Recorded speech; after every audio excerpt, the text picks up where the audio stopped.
Today we're going to be talking about all things blow toys.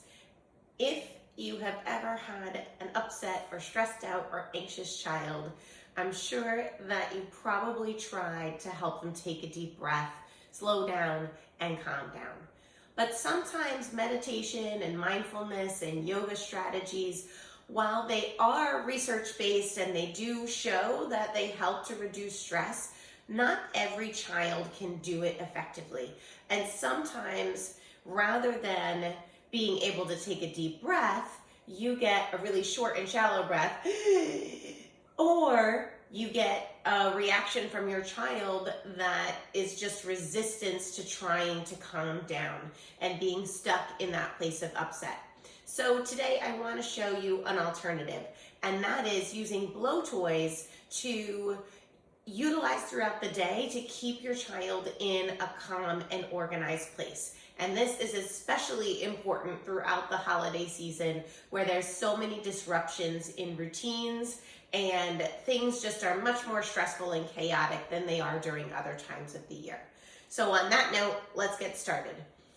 The first, the easiest, is just a pinwheel. Now, the benefit of a pinwheel is that it's a cause and effect toy. So rather than just saying, take a deep breath, you don't really have to say anything. All you have to say is blow. And then your child will naturally take a deeper breath to be able to blow the pinwheel harder.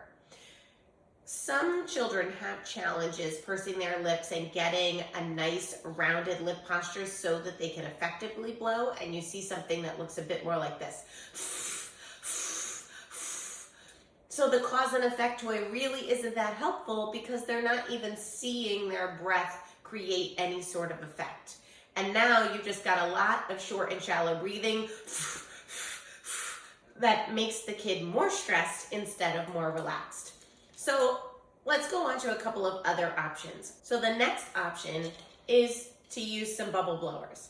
Now, if you're a kid who doesn't love bubbles, these two blowers are particularly effective because they have a hard plastic back to them, and instead of just blowing through a wand, which would be similar to the pinwheel, you actually have a place where your child's lips can wrap around, especially if they tend towards doing a retracted blow that looks like this. So this gives your child a place to clamp their lips down on and to actually practice the blow without biting. And that is the benefit of having a hard, rounded edge as opposed to something that's rubber like a balloon. So let me show you how these work. This one's pretty cool because it actually makes kind of a waterfall of bubbles to create different piles of snow or something like that if you're in the holiday spirit. The next one, this is called a glitter bug. It's a little harder to find on the internet, but there are other animal blow toys available, and I put them on the links in my gift shop so that you could find them pretty easily on Amazon. And these, if your child is a fan of popping bubbles or chasing bubbles, adds an added layer of fun and effect. So not only is your child taking a deep breath to get the bubbles to come out, they're also shifting their attention away from the thing that's causing the anxiety and the stress and helping themselves to calm down a little bit faster by focusing on something that they enjoy. Now, the same exact thing is true for this Ninja blow dart. This is probably one of my most popular toys chosen by kids throughout the year.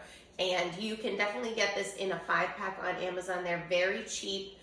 They're easy to use. They do wear out, but the reason that I say pick the cheaper one with the 5-pack is that I really like the diameter of this Ninja blow toy. It's not so wide that it takes a lot of air. So most children, especially children who have motor planning issues or difficulty taking a deep breath or coordinating their breath, can operate this toy. And all you have to do is load it from the front. You can either put your lips inside like you're blowing a trumpet, or they can wrap their lips around the outside as well, and you'll still get an effect either way. So I'll usually set up some kind of target using a whiteboard, a glass door, one of those sticky whiteboards that you can roll and stick on the wall, somewhere where these suction cups can stick if you blow hard enough. And if you want to add a target, that's great too.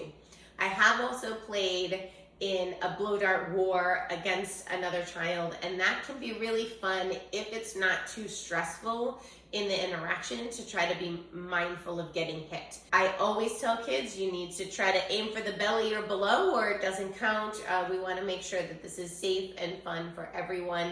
We don't want kids getting upset because they're getting hit in different places, or there's just a lack of control of how kids are using the blow toy. Again, you're the parent. Make a judgment on what's going to work best for your child. In both situations, you're trying to make it fun while also encouraging deep breathing.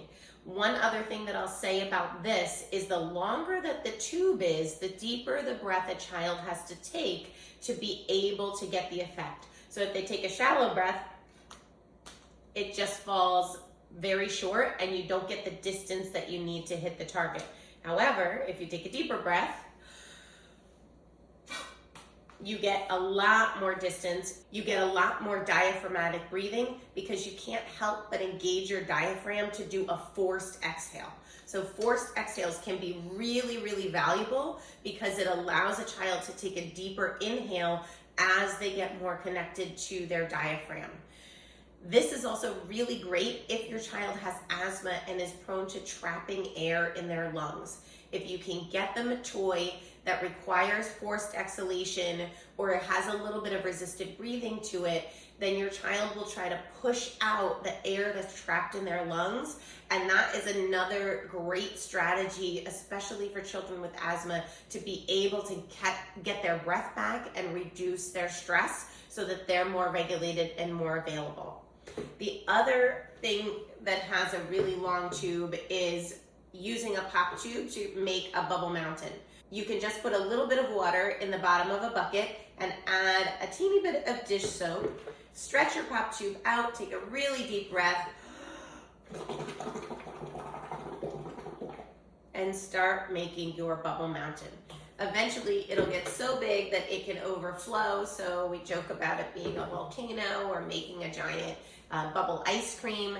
Some kids really like to turn it into a car wash or a plastic animal wash where they'll put cars or animals or something inside, and then you get the tactile play that goes along with water and bubbles and bathtubs. So if your child is really into that kind of activity, this may be a good blow toy match for them as well. The next one on the list is a wooden blow pipe. This one still has the cause and effect, as you'll notice with all the things that I've shown you so far, but it requires a long, slow, controlled blow. So similar to pursed lip breathing, right?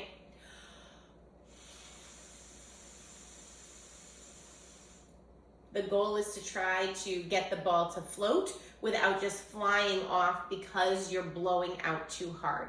So this is not usually a match for those kids that seek hard and fast, who would really like the forced exhale kind of breathing. This is more for a child who has a little bit more breath control, who really is good at kind of setting a goal for themselves and being able to adjust their breathing to create that long and slow blow. Every child is really different. Some kids really love this, and other kids it's kind of just an blow toy for them. So think about the types of blowing or the types of activities that you've done with your child in the past to determine whether or not you think this might be a match. The very last blow toy that I want to show you is a balloon ball. Now, these come also in packs of 5. They do wear out if they get heavy use, but they're really, really fun and probably more for the advanced blower because you'll see that it has this really tiny straw. And what you need to do, kind of like blowing up a basketball, is there's a little rubber hole at the bottom. So you stick the pin in, and once you get the straw into the animal,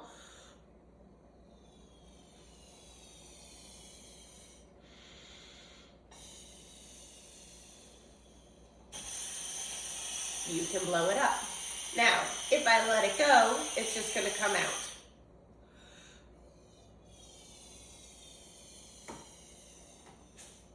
But if I pull the plastic straw out, then I get a really cool rubbery squishy ball. If your child is also into squishy toys, then this might be a great match. It does require a bit more lip closure and coordination because the diameter of the straw is smaller, and they do have to figure out how to plug up the straw while taking another deep breath if they want to keep putting air inside of the animal. So these are all of my top blow toys that I use almost every day in the clinic when I'm doing therapy sessions with kids. I find that at least one of them is pretty easy for any child, regardless of whether or not they have oral motor planning, breathing coordination issues, to be able to get a calming effect. Now, if your child really struggles with motor planning in general and can't even really figure out how to get their lips around blow toys, it may be that this is more of a frustrating skill for your child right at this moment. In which case, I recommend that you lean in more towards other activities that provide rhythmic movement or deep touch pressure, like weighted blankets or squishing under cushions and yoga balls, because those are the two other regulating inputs besides breathing that can help a child calm and de-stress, especially during the holidays. So I hope this video was helpful for you. If you really liked it and enjoyed all the information that I gave you today, please like and subscribe to my channel and share it with some parents that you think would benefit from hearing this information, especially if they're looking for a few more toys or stocking stuffers to add onto their list this holiday season. You can also go to bodyactivatedlearning.com and click on the icon to get to the gift list to be able to purchase these toys. They are under the Restore category of the Amazon gift list. Thanks so much. My name is Aubrey Schmalley, and I hope you have a sensational holiday season.